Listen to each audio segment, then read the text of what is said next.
Welcome to Decoding, the podcast from Fondation Haute Horlogerie. This podcast will allow us to dive deeper in some of the topics related to watchmaking.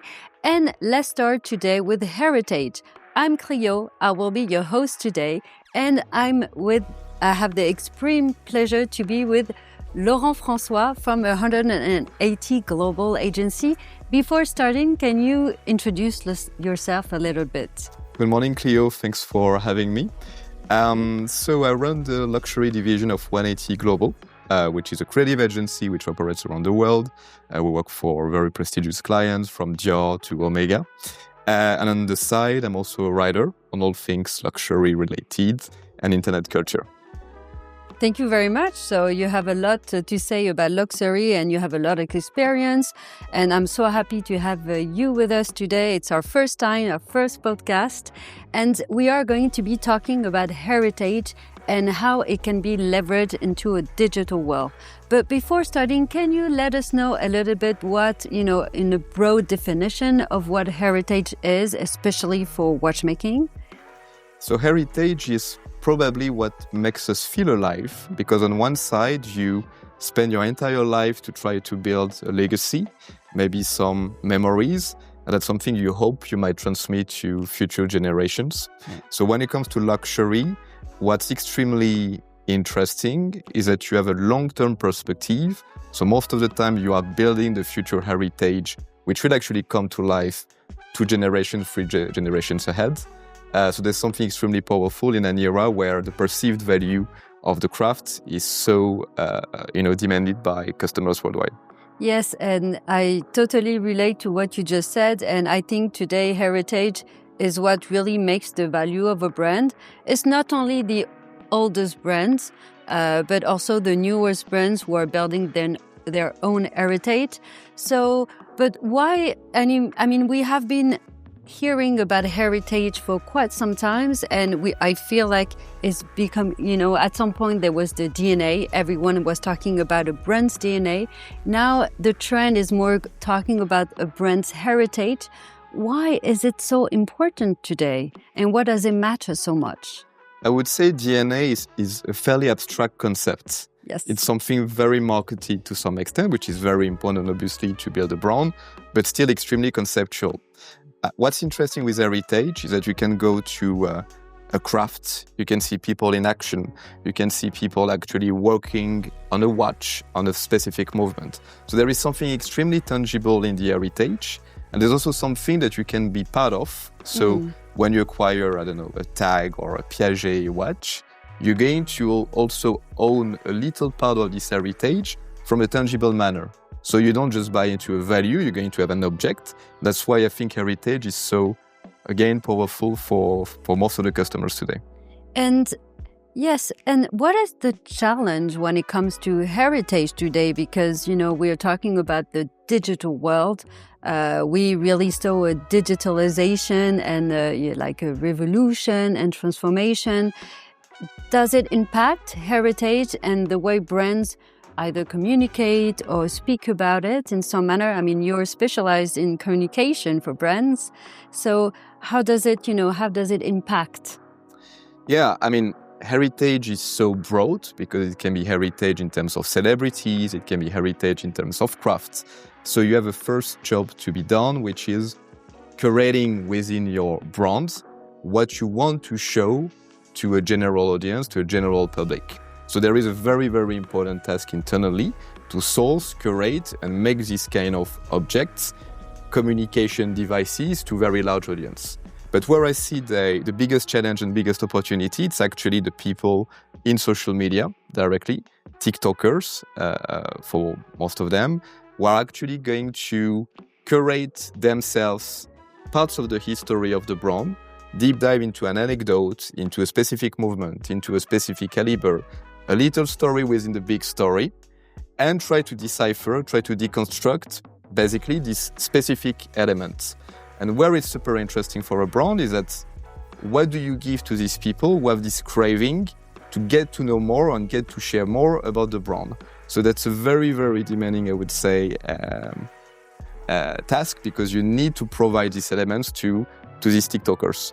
So you mean that today, what we call influencers that can go across many different channels, whether Instagram or, I think it's only today, Instagram, TikTok, I don't know about Snapchat, but for the younger generation. So before, the older generation was interested in brand through brands channels, but today, the newest consumers, the newest clients, the newest influencers, they pick and choose from brands, and they are the one who are becoming brand ambassadors or communicators in some way because they choose what they want. I mean, how does it work in TikTok? Do you have examples of accounts or? Yeah, there are 3 formats that I think are very interesting. First, it's all the live TikTok. So you have a lot of aspiring watchmakers who share every evening live to tiny communities how a watch is made. They sometimes show a catalog that they've bought on eBay to substantiate what they want to say about the brand. So that's a format which is getting in popularity. So it started in Switzerland, but now you have very young teenagers in the US that are actually doing this kind of format as well. So that's one. Number 2 is actually all the TikTok historians. So you have a new generation of TikTokers who actually share elements of an era of the 70s, of the 80s. They integrate the watch in the middle of it, explaining why a specific, again, technological progress happened at this specific moment. So you have a lot, I would say, of streams of content in which they tap into the heritage, not only of the brand, but they blend it with a lot of other historical data points. And they tell us another kind of story that is not necessarily coming directly from the brand, but inspired by the brand. And how long has it been? Because we've never seen that, for instance, on Instagram. I mean, brands don't really, I don't feel like today brands are leveraging on these TikTokers. Mm-hmm. I know TikTok is a very specific to a generation. And also, I mean, is there any future for TikTok? That's a big question we need to ask ourselves as well. But how do brands know about them? Do they, speak with them, communicate with them? What's the link? Because from what I understand, it's a very consumer point of view and less the brand point of view, when heritage is supposed to be, the guarded by the brands. It's something very true and dear to them that they need to protect. So how does it work? Do you have also examples? Yeah, I mean, there is a kind of schizophrenia with social media because on one side, you need to feed communities with the novelties, with the new watch, with, what you need to push in your marketing plan, for sure. In the meantime, that's not necessarily what interests people, because in reality, they want to know more about, the history of the brand, specific anecdotes from, again, the 70s, the 80s, the 90s. So you need to find a balance and you need to make a deal between what you need to push for the exact same year and what is going to feed communities in terms of understanding of the brand, in terms of where the brand comes from. And where you are very right is that at the moment, especially in watchmaking, we still use Instagram mostly as a sort of catalog, if I'm honest. Whereas when you look at popular Instagram accounts from watch aficionados, it's not about just the last novelties. It's about the past, it's about the legacy, it's about maybe a watchmaker. So there is a sort of divide, there is a gap where we need to reconnect these two tensions so they can enrich, I would say, their storytelling to what please this kind of very passionate community. But do you have an idea, maybe it's far-fetched, but do you have an idea where do they come from? Why did they started looking into brand heritage rather than products? Is it a trend we can see like globally when it comes to luxury? Because we speak a lot about Gen Z and their behavior and also what they expect from brands. And, they're going to be the next consumer for sure. So we need to understand how they work. And usually it's all about authenticity. That's what many of the surveys on Gen Z said. They were looking for authenticity, to being true to one's brand. How did this started? Because it's something that was always there. I mean, heritage and history and DNA, but, the previous generation didn't really take on that. Is it because of the new medium they have, or is it like a generational thing? I think there are three forces driving this appetite. Yeah. Number one is the pre-loved market. So structurally, when you go online to buy a vintage watch, you need to know if it's legit. And because of this sort of exercise, you start digging into the details of the watch and you are looking for this information. So there was, let's say, a first force, which is very, very, let's say, structural to the way you buy online, which is that you need this info, you need these elements from the past and from heritage of the brand, because it's just the way you're going to, claim or provide an offer to the seller. Yes. Force number one. Force number two is that you have a new generation of editor. So you have a lot of New York Times writer, you have a lot of very high-level profiles. I think about Milena de Zazera, for instance. Yes. And she started to convey, broadcast, develop her own knowledge and sharing it to a growing communities, because journalists or editors are becoming influencers themselves and they gather around them hundreds, thousands of followers. And what's super interesting with this kind of profile is that they need to feed their communities while also showing a deep level of expertise. So because of this kind of influential loop, you need to exercise, I would say, your strength. So they are going to show even more what was once hidden or maybe reserved to publications in print and so on. And the third one is because, the third force is simply there is a sophistication of the market. So you have more and more young customers. These young customers are not so young anymore, because they started 10 years ago. So once you've tapped into watchmaking, you know the drill is that you want to know always more, always more, always more. It's nearly an obsession. So because of these interests, the knowledge, I would say, level is also increasing. So the resources or the projects that are accessible online are also growing. So these three forces converging explain why heritage is really not gimmicky, but actually here to stay and one of the most important pillars for luxury brand. Oh, that's very interesting. And it really sounds familiar when you see even, all these newcomers when it comes to influencers. But I have to, how do brands connect with them? Because we know there's a growing community of people who are educating themselves, which is amazing for watchmaking because we know, as you said, the more you know about watchmaking, the more you want to know about it. And I guess the more you fall in love with watchmaking. And that's at the heart of it. And that's also what we do. That's the FHH mission, to disseminate watchmaking knowledge to the greater, as many people as possible and the newest communities and generations, so they know and we preserve know-how. But how do brands communicate with them? Do you see a gap, or is there a bridge to build, or how does it function? Because sometimes also these influencers are they always right? Those are not. Because that's also when someone else is talking about your brand, you kind of lose control. So how do they bridge the gap? So what they are starting to do very well, it's in real life, actually.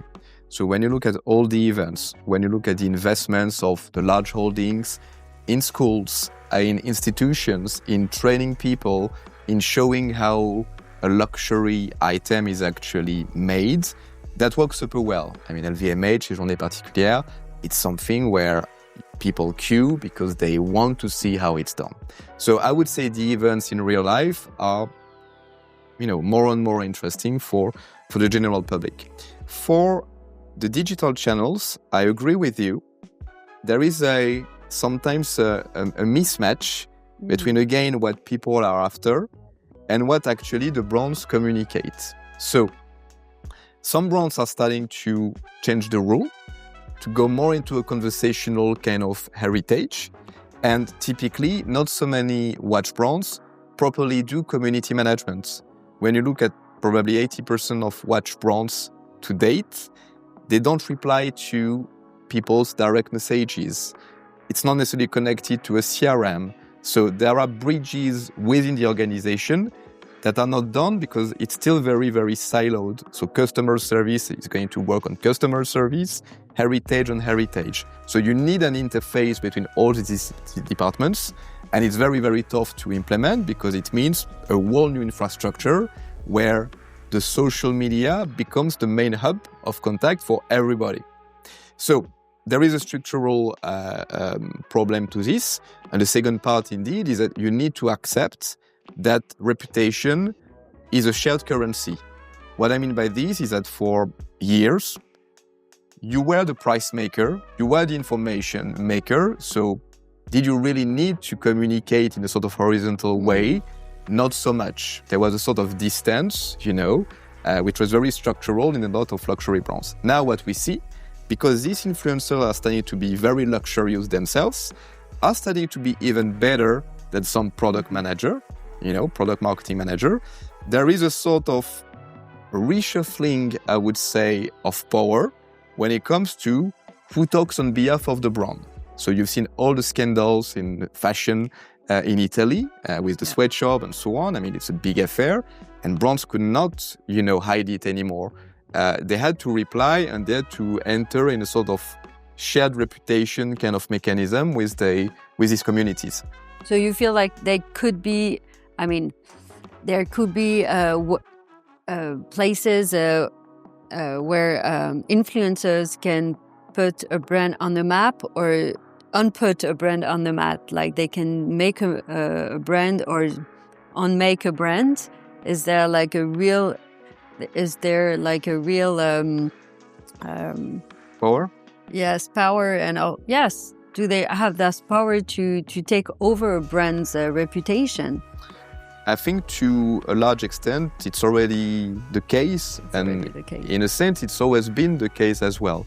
The word of mouth, it's an old currency. Reputational, exactly. It's just that it's going so fast now and so big that you can directly see an impact on the sales.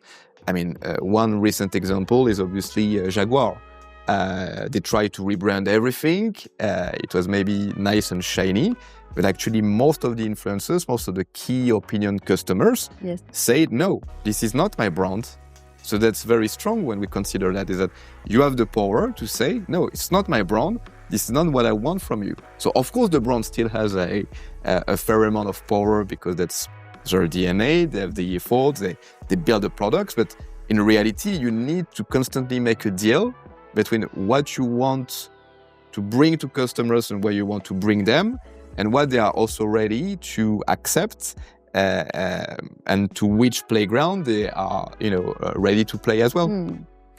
Yeah, but in a way, it's difficult for brands to control them because there are so many of people talking about a brand. So maybe what they can do, or they could potentially do, is control the information that is out. So maybe now, how do brands communicate on their own heritage, like what their different platforms talking from themselves, so they can also take the narrative? I mean, I'm also again, it's a little bit far-fetched, but when it comes to AI, there's always the question, even in Google, even on Wikipedia, there's always the question of the currency of the data you see.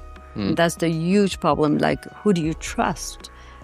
So that's the whole point. Like influencers, they take information from some places, and where do they find that information? And is this information, verified?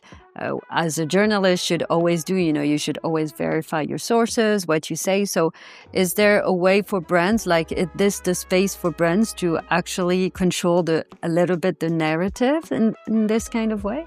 Yeah, because in the end, it's a heritage made by brands. Yes. So somehow they own all the data, all the history, so they should provide, I would say, this type of content. Going back to Wikipedia, you have a lot of initiatives around the world that are called Wikipedia Edit-a-thon, like hackathon, basically. Yes. So it's made with Wikimedia Foundation, and you organize weekends or weeks where we involve influencers, contributors to actually edit Wikipedia pages that are wrong or not exactly accurate. So this kind of mindset is very strong because you suddenly enter the same arena than contributors.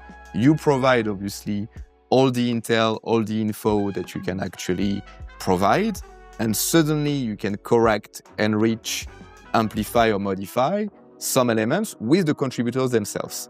So it's a bit a check and balance kind of relationship, is that you need to provide obviously the sources of content, but you also need to have a new approach to how you transmit this heritage. So that's why what we are currently seeing in a lot of brands, the head of heritage is starting to become as well a sort of mini community manager for influencers, for specific kind of communities that are specifically about heritage. So when you go to some maison, you no longer just meet the social media team, but you're also going to meet the head of heritage, who has as well a digital culture, who's maybe sometimes recruited especially for this kind of skill set, because they know how you're going to turn it into a conversation with broader audiences.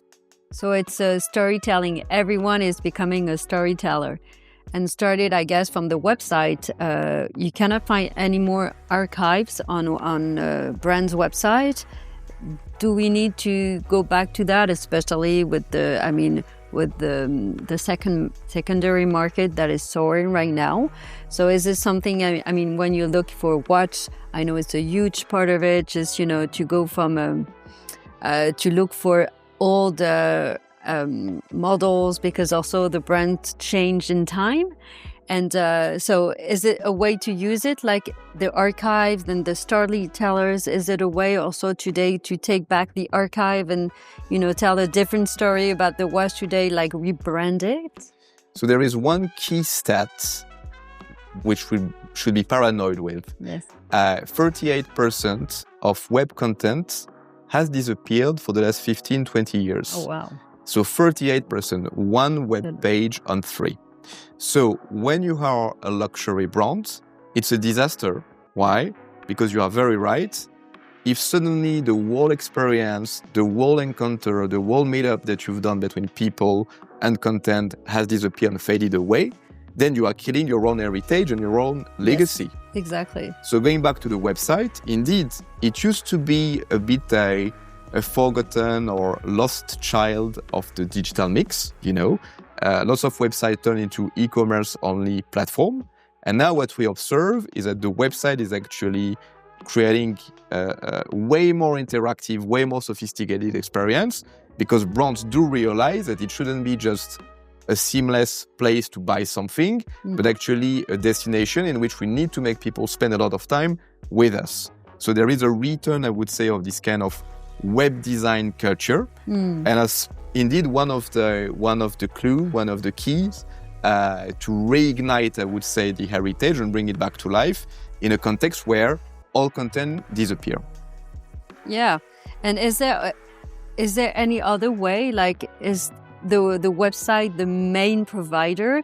Because there was 38% of pages disappeared, and we can see that in web design.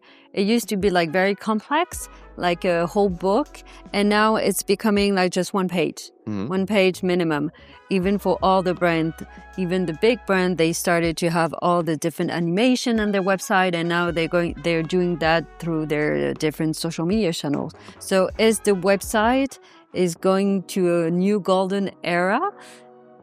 Absolutely. And actually, it's not one website, it's that there are as many websites as there are users. Why? Because when I enter a website through a query, the whole experience of the website is going to be made based on my query. With AI agents, it's even better or even crazier, that every kind of interactions you're going to generate, every kind of prompt or action, is going to create an experience which is unique to you, the customer.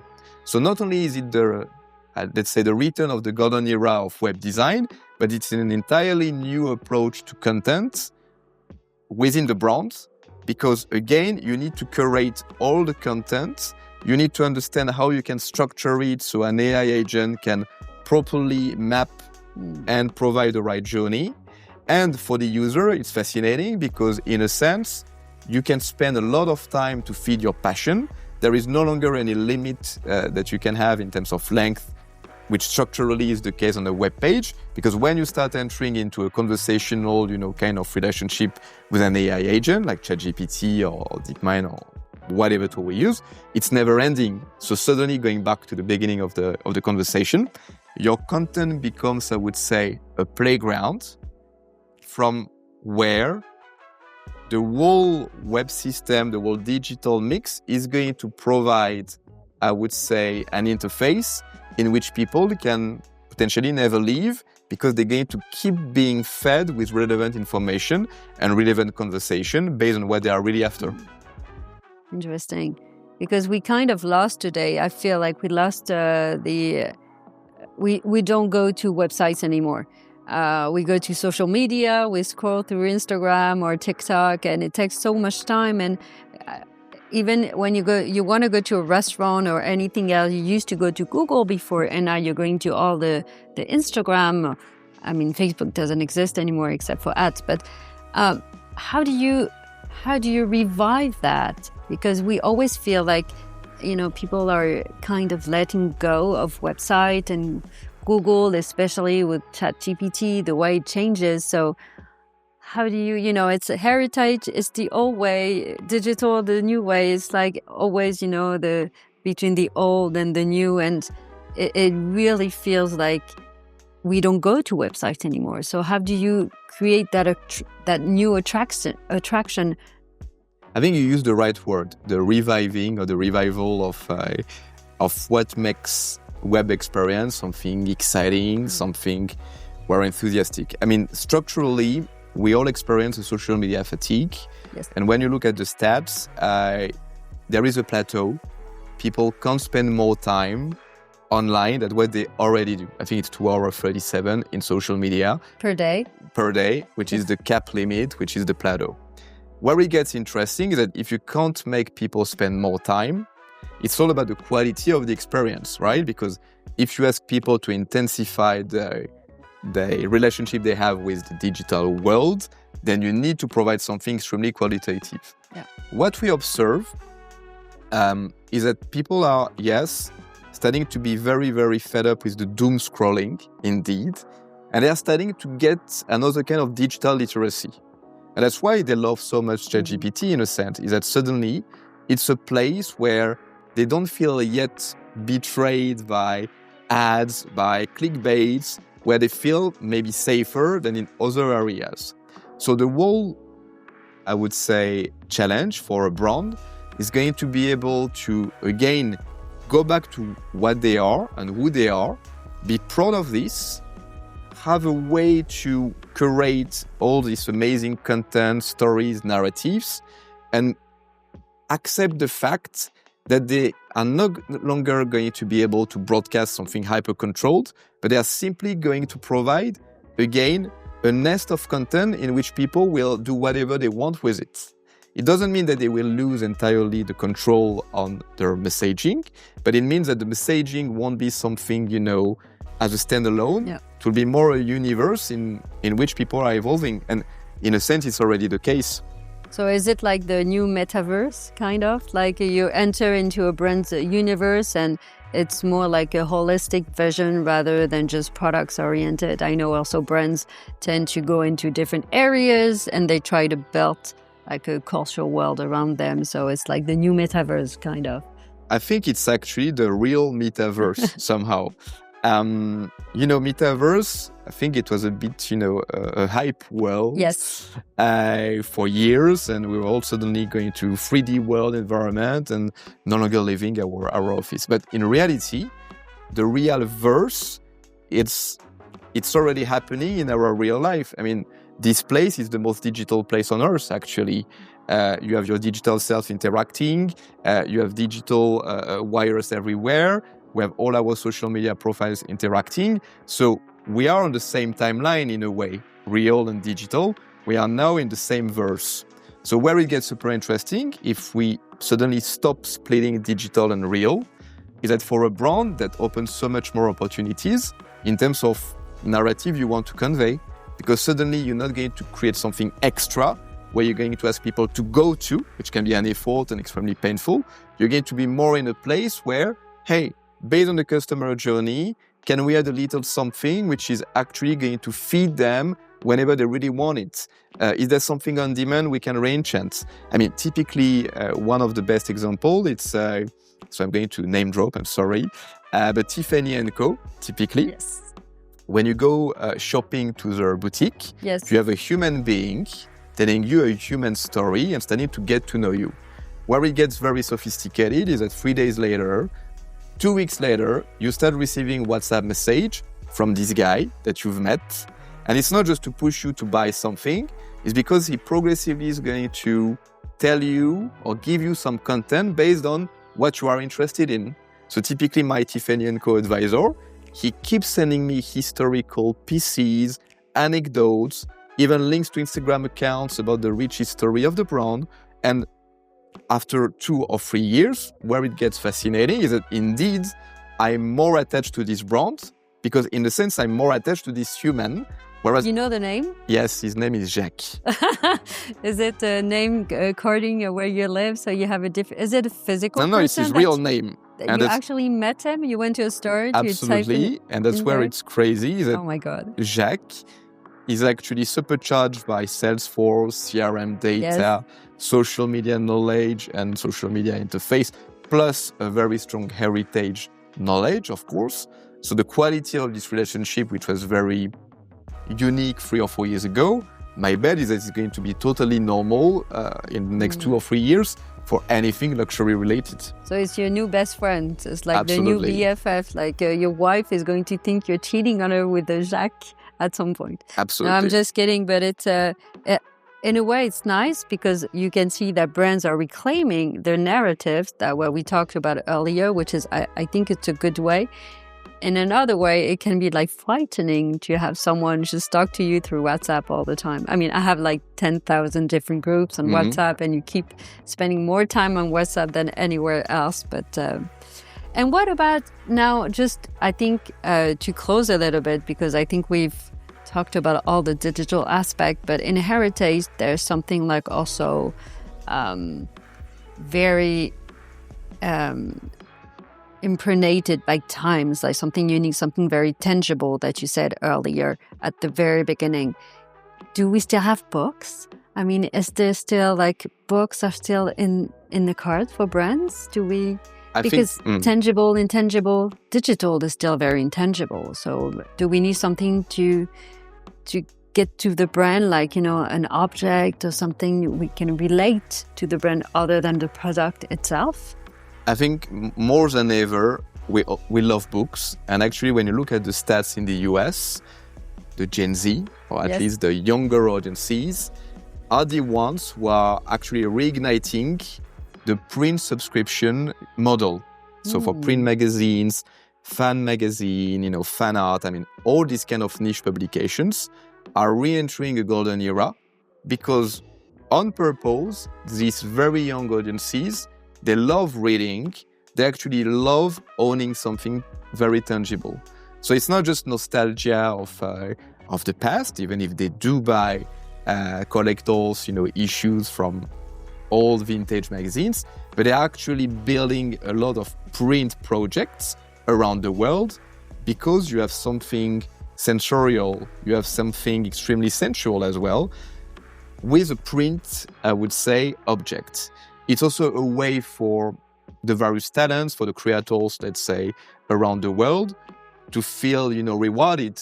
I mean, there is no biggest, I would say, pleasure, if you are a photographer, for instance, to see your work printed, to arrange an exhibition somewhere. So yes, I mean, for me, it's not contradictory. Yes. It's more about the intensity of the relationship we are trying to build. And indeed, I think the print is still one of the most exquisite elements. And by the way, it's very Instagrammable. So, and that's true. And it will never change. So it's also a way for brands to make sure that the information is true, correct, and, well, to them. Well, I think we rounded up the subject, right? If you were to sum up the conversation and how brand can leverage their heritage in the digital world in one sentence, what would it be?